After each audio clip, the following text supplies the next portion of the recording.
અમુક જગ્યાએ અમે સમાજમાં ફરીએ ને તો કેમ કે તમારા છોકરાને તો કે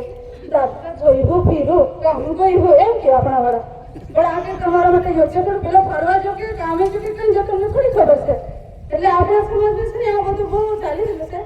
એના વિશે આપણે જાગૃત થવાની બહુ જ જરૂર છે અને બીજું કે અને પેલું આપણા સમાજમાં અમુક જગ્યા છે ને મૃત્યુનું પ્રમાણ વધારે છે બાળ મરણ અને માતા મરણ તો બાળ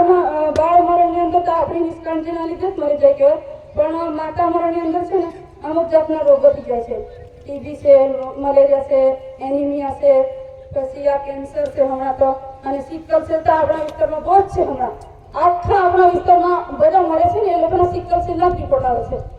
તો એને બી આપણે છે ને એવી રીતના આપણા માણસો શું કરે નસવાડી બતાવી દે કાં તો પેલી બાજુ બતાવી દે એમ કરીને પેલા પૈસા ના આવે કાં તો મજૂરી જવાની ઉતાવળમાં એ લોકો સારી રીતના સારવાર નથી લેતા એના લીધે મૃત્યુ પામી જાય છે એ આપણી બેદરકારીના લીધે આપણી મા બેન કે ભાઈ દીકરો બધા મરી જાય કે એમ એટલે એવા બહુ કિસ્સા આપણે તો વધારે મોટી ઉંમર નથી થોડું ઘણું કરેલું છે કહેવાય પણ એમાં સમાજમાં ફરીને ક્યારે ખબર પડે કે આ આપણા સમાજમાં આવું બધું ચાલી રહ્યું છે એટલે એ બધું ચાલે છે ને એને આપણે નાબૂદ કરવા માટે છે ને આપણે બહુ જાગૃત થવાની જરૂર છે અને આ સમાજના પેલા માણસો બધા છે ને એ લીન ચાલે છે ને એ લોકોનું બી બધું બંધારણ આપણે માન્ય ચાલુ કરશે કેમ કે હમણાં આ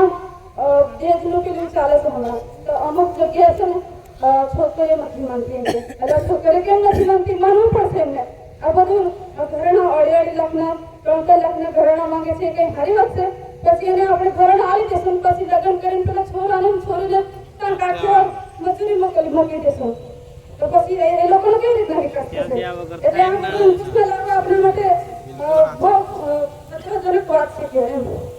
એટલે હું વધારે સમય નહીં લેતા મારી વાણીને અહીંયા વિરામ આપું છું અને આ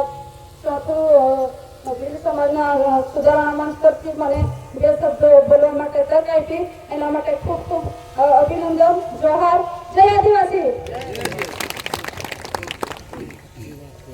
ખૂબ સરસ બેનશ્રી આપણને આપણા સમાજની અંદર જે બાળ લગ્ન થાય છે એના પર આપણને કેવી રીતે અંકુશમાં